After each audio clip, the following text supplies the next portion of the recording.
ሁላችንንም የሚያስማማን አንድ እውነት አለ። እሱም ሁላችንም መለወጥ እንፈልጋለን።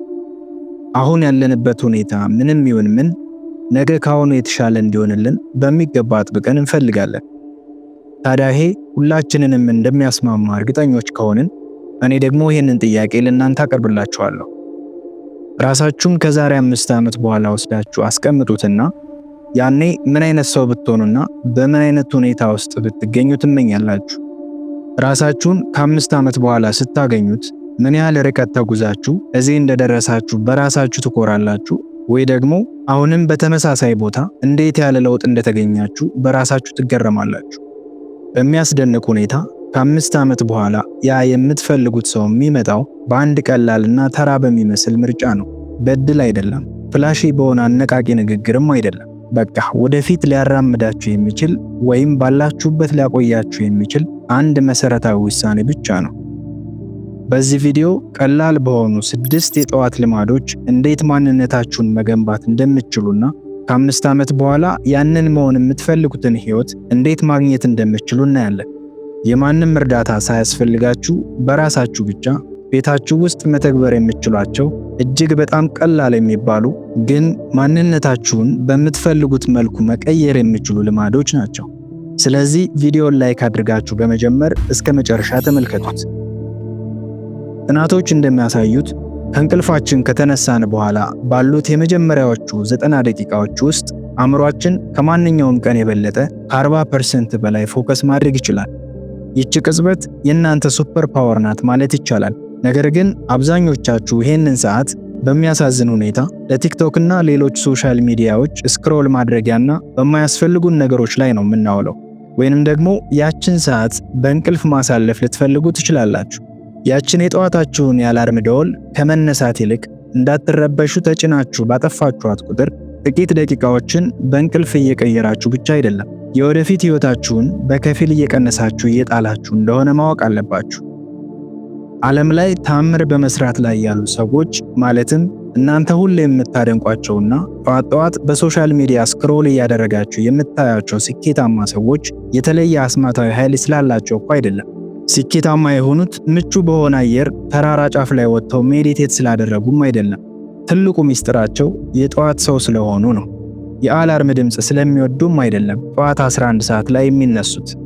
ነገር ግን ይህንን የሚያደርጉት ያ ጸጥ ያለና ምርጡ ጊዜ ስለሆነ ነው። የሚረብሽ ስልክ የለም፣ ቴክስት የለም፣ ምንም ኖቲፊኬሽኖች የሉም፣ የሚሯሯጡ ልጆች የሉም። በቃ አስፈላጊ የሆኑ ነገሮችን ለመስራት ንጹህና ትኩረት ለማድረግ የሚመች ሰዓት ስለሆነ ነው።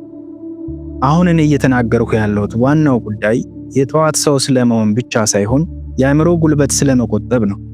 ማለቂያ የሌለው ቪዲዮ በስልካችሁ በማየትና የማይመለከታችሁን የሌሎችን ሰዎች ላይፍ በመከታተል የአእምሮአችሁን ጉልበት እያባከናችሁ እንደሆነ ነው እያወራችሁ ያለሁት። ያ ተራና ቀላል የሚመስል ምርጫ ይሄ ነው። ይህንን አእምሮአችሁን ንቁ የሚያደርገውን ጊዜያችሁን በጥበብ ለመጠቀም መወሰን ወይንም ለመጠቀም አለመወሰን። ከ5 ዓመት በኋላ ሁልጊዜ የምትፈልጉትን ህይወት ከመኖርና ለምን ሁሉም ነገር ያለ ለውጥ ባለበት ቀጠለ የሚለውን የሚወስንላችሁ ይሄ ነው። ምናልባት በማወቅም ሆነ ባለማወቅ በተለያዩ ምክንያቶች ጠዋታችሁን በእንቅልፍ ወይም በሌሎች ነገሮች ማሳለፍ የምትፈልጉ ሰዎች ትኖራላችሁ። እኔ እናንተን እንደ አንድ አሰልቺ የአካል ብቃት አሰልጣኝ የበለጠ ስሩ እያልኩ ልጮህባችሁ አልመጣሁም። ዌክ አፕ እያልኩ ላስደነግጣችሁም አልመጣሁም። ግን ጊዜያችሁን በጥበብ እንዴት መጠቀም እንደምትችሉ ላሳያችሁ ፈልጋለሁ። ምክንያቱም ይሄ መንገድ ሙሉ በሙሉ ጌም ቼንጀር ስለሆነ። ጠዋት 11 ሰዓት ላይ በመነሳት 1 ሰዓት ብቻ ለራሳችሁ መውሰድ ከቻላችሁ ከእንቅልፋቸው ሲነሱ ወይም ቀኑን ሙሉ ሶሻል ሚዲያን በማገላበጥ ከሚያሳልፉና ለምን እንደደከማቸው እንዲሁም እንዴት ወደ ኋላ እንደቀሩ ከሚገረሙና ከሚያዝኑ አብዛኞቹ ሰዎች ውስጥ ልትሆኑ አትችሉ። ይኸውላችሁ እውነታው ይሄ ነው። ከእንቅልፋችሁ ስትነሱ የመጀመሪያዋ ሰዓት ሞርኒንግ ታይም ብቻ አይደለችም። የአእምሮአችሁ ማስጀመሪያ ወይም ላውንች ፓድ ናት። አእምሮአችሁ በዶፓሚን የተሞላ ነው። ይህም ጥሩ ስሜት እንዲሰማችሁና ትኩረት እንድታደርጉ የሚያደርግ ኬሚካል ነው። በተመሳሳይ የኮርቲሶል ሆርሞናችሁ ከእንቅልፋችሁ ለመንቃትና ልክ ባትሪው ያለቀ ስልክ ከመሆን ወጥታችሁ ለመንቀሳቀስ እንድትዘጋጁ የሚያስችላችሁን በቂ ኃይል ያገኛል ማለት ነው። እነዚህን ፓወርፉል የሆኑ የብሬን ኬሚካሎች በአግባቡ ከተጠቀማችሁ አእምሯችሁ ፍሎ ፕሮ ኒውሮፕላስቲሲቲ የሚባል ደረጃ ላይ ይደርሳል። ምን ማለት ነው ካላችሁኝ፣ በቀላል አነጋገር አእምሯችሁ በዚህ ሰዓት ልክ እንደ እርጥብ ሲሚንቶ ይሆናል። ማንኛውም የምትሰሩት ነገር በሚገባ ይረጋጋል። እንዲሁም ጥልቅ ትኩረት ለማድረግና በፍጥነት ለመማር ወይም ለመሻሻል በጣም ተስማሚ በሆነ ሁኔታ ላይ ይገኛል ማለት ነው። ከጊዜ በኋላ በየቀኑ የምትወስዷት ያቺ አንድ የትኩረት ሰዓት በ5 ዓመታት ውስጥ በሺዎች የሚቆጠሩ ሰዓታት ትሆናለች። ሌሎች ጊዜያቸውን በማባከን ተጠምደው ሳለ እናንተ የወደፊት ህይወታችሁን እየገነባችሁበት በሺዎች የሚቆጠሩ ሰዓታት ማለት ነው። ነገር ግን ከዚህ በተቃራኒ ከሆነ አእምሯችሁ የመዘናጋት ልምዶችን እንዲገነባ እያሰለጠናችሁት ትሄዳላችሁ ማለት ነው። ታዲያ ጠዋት 11 ሰዓት ላይ ተነስታችሁ በዚያች አንድ ሰዓት የሚከተሉትን 6 ነገሮች በቅደም ተከተል ብታደርጉ ምናልባትም ከ5 ዓመት በኋላ መሆን የምትመኙት ሰው ላይ ለመድረስ መንገዱን ይከፍትላችኋል። የመጀመሪያው ተግባር መጸለይ። ቀናችሁን ከፈጣሪያችሁ ጋር በመገናኘት መጀመሩ አስፈላጊ ነው። ጸሎት አእምሯችሁን እንዲሰበሰብ፣ ምስጋናችሁን እንድትገልጹና ቀናችሁ የተባረከ እንዲሆን ለመጠየቅ ይረዳችኋል። ትኩረታችሁን ከጭንቀት ወይም ከመዘናጋት ወደ ዓላማና ጥሩ ነገር በመቀየር ለሚቀጥለው ተግባራችሁ በአእምሮ ወይም በመንፈስ ያዘጋጃችኋል። ሁለተኛው ውሃ መጠጣት። ህልማችሁ በምትጠጡት ውሃ ላይ የተመሰረተ ያህል እያሰባችሁ መጠጣት አለባችሁ። ከአንድ ሙሉ የሌሊት እንቅልፍ በኋላ ምናልባትም በመጥፎ ህልሞችና ቅዠቶች የተሞላ እንቅልፍ አሳልፋችሁ ሊሆን ይችላል። ስለዚህ አእምሯችሁ ኢነርጂ በመጨረስ ላይ ስለሆነ የግድ ሃይድሬት መሆን ስላለበትና ፍሬሽ ሆኖ ስራውን በሙሉ አቅሙ መጀመር ስላለበት ነው። ሶስተኛው እንቅስቃሴ። እንቅስቃሴ ሲባል የግድ ረጅም ሰዓት ወስዳችሁ ከባድ ስፖርት መስራት አለባችሁ እያልኳችሁ አይደለም። ስትሬች ማድረግ፣ ግቢያችሁ ውስጥ ወይም ወጣ ብላችሁ ትንሽ ወክ ማድረግ ወይም 10 ፑሻፕ መስራት ሊሆን ይችላል። በቻላችሁት መጠን ራሳችሁን ከድብርት ሊያወጣችሁ በሚችል መልኩ ሰውነታችሁን በማንቀሳቀስ ማነቃቃት አስፈላጊ ነው። መንቀሳቀስ ጡንቻዎቻችሁን እንዲሁም አእምሯችሁን እንዲነቃቃና ለስራ ዝግጁ እንዲሆን ያደርገዋል። አራተኛው የቀናችሁን አንድ ግብ ማውጣት። ዛሬ ምንድነው ማሳካት የፈለጋችሁት? 10፣ 20 ነገሮች ላይ ሲሯሯጡ መዋል ትርጉም የለውም። ለቀኑ አንድ የተወሰነና አስፈላጊ ነው ብላችሁ የምታስቡትን አንድ ግብ ብቻ ምረጡ። ረጅም ዝርዝር ወይም ከባድ እቅድ አይደለም። በአንድ ግብ ላይ ማተኮር ሁሉንም ጉልበታችሁን እሱን ለማጠናቀቅ እንድትጠቀሙበት ያስችላችኋል።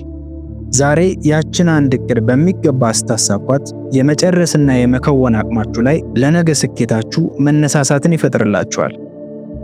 አምስተኛው ትንሽ መማር። ትንሽ ደቂቃዎችን አዲስና ጠቃሚ ዕውቀትን በማግኘት አሳልፉ። ይህ ማለት ከአንድ ጥሩ ከምትሉት መጽሐፍ 5 ገጾችን ማንበብ፣ ጥሩ የምትሉትን ትምህርታዊ ቪዲዮ መመልከት ወይም ጥልቅ ግንዛቤ ያለው ፖድካስት ማዳመጥ ሊሆን ይችላል። ይኸውላችሁ እዚህ ጋር ስልካችሁን ወይም ኮምፒውተራችሁን ስትከፍቱ ጥንቃቄ ማድረግ አለባችሁ። በዘፈቀደ የምትገቡ ከሆነ ራሳችሁን ሳታውቁት የማትፈልጉት ቪዲዮ ላይ ብዙ ሰዓት አባክናችሁ ልታገኙ ትችላላችሁ። አምስተኛውና የመጨረሻው ትኩረታችሁን መጠበቅ። ይህ ሰዓት ማለት ለእናንተ ሱፐር ፓወራችሁ ነው። ስለዚህ ማንም ሊወስድባችሁና ሊቀማችሁ አይገባም። በማህበራዊ ሚዲያ ላይ ዝም ብሎ ማፍጠጥ፣ ኢሜይሎችን መመልከት ወይም ቴክስት መላክ ፈጽሞ መተው አለባችሁ። ትኩረታችሁን እንደ ውዱ ንብረታችሁ ልትጠብቁት ይገባል። ይኸውላችሁ እዚህ ጋር እነዚህ ነገሮች እንዴት የእናንተን ህይወት መቀየር እንደሚችሉ ማወቅ አስፈላጊ ነው። ይህ ሰዓት ዝም ብሎ የጠዋት ልማድ ብቻ አይደለም። እያወራችሁ ያለሁት ማንነት ስለመገንባት ነው። ማንም በማይመለከታችሁ ጊዜ የምታደርጉት ማንነት የመገንባት እንቅስቃሴ ነው። ምንም እንኳን አስቸጋሪ ቢሆንም ካልጋችሁ ወጥታችሁ ኢንቴንሽናሊ በእያንዳንዷ ሰዓት እርምጃ በወሰዳችሁ ቁጥር ወደ ግቦቻችሁ የሚያራምዳችሁን ምርጫ እየወሰናችሁ ነው። ህይወታችሁን የምትገነቡት በቋሚና ተደጋጋሚ ተግባር እንጂ በሐሳብ ወይም ቃል በመግባት ብቻ አይደለም። አስቡት፣ በቀን አንድ ትኩረት የተሞላበት ሰዓት በአንድ ዓመት ውስጥ 365 ሰዓት ይሆናል። ይህም ማለት 15 ሙሉ ያልተሸራረፉ ቀናት ወይንም 2 ሙሉ ሳምንታት ያለማቋረጥ ምርጥ ማንነታችሁን ለመሆን ጠንክራችሁ የሰራችሁበት ጊዜ ማለት ነው። አሁን ይህንን ወደ 5 ዓመታት ቀይሩት። በራሳችሁ ላይ 2ኛ ዲግሪ ወይም ማስተርስ ያገኛችሁ ያህል መቁጠር ትችላላችሁ። ሌሎች በኔትፍሊክስ ፊልማቸውን እየተመለከቱ ወይም ካርዳሽያን ኢንስታግራም ላይ ምን አይነት የከንፈር ቀለም ተቀብታ እንደለቀቀች ሲከራከሩ ወይንም እነዛ የቲክቶክ ዝነኞች ዛሬ ራት ምን በሉ የሚለውን ሲከታተሉ በአጠቃላይ ጊዜያቸውን እነሱ ህይወት ላይ ምንም አይነት ጥቅም የማያስገኝ ነገር ላይ ሲያጠፉት፣ እናንተ ግን የወደፊት ህይወታችሁን በመገንባት ላይ ተጠምዳችኋል። ይሄ ነው ህይወታችሁ ሊሆን የሚገባው። ቀጣዩ እርምጃ የእናንተ ነው። የነገው ጠዋት ወደምትፈልጉት ህይወት የሚወስዳችሁ የመጀመሪያው እርምጃ ይሆናል ወይስ ዝም ብላችሁ የምታሳልፉት እንደማንኛውም ሌላ ቀን ይሆናል? እስኪ ኮሜንት ሴክሽን ላይ ነገ ስትነሱ የምትወስዱትን አንድ እርምጃ ጻፉልኝ። የዛሬው ቪዲዮ ይህንን ይመስላል። ቪዲዮን ከወደዳችሁት ላይክ በማድረግ ቅንነታችሁን አሳዩ። ቀጣይ ቪዲዮ እንዲደርሳችሁ ሰብስክራይብ በማድረግና የደወል ምልክቷን በመጫን ቤተሰብ ይሁኑ። ሰላማችሁ ይብዛ።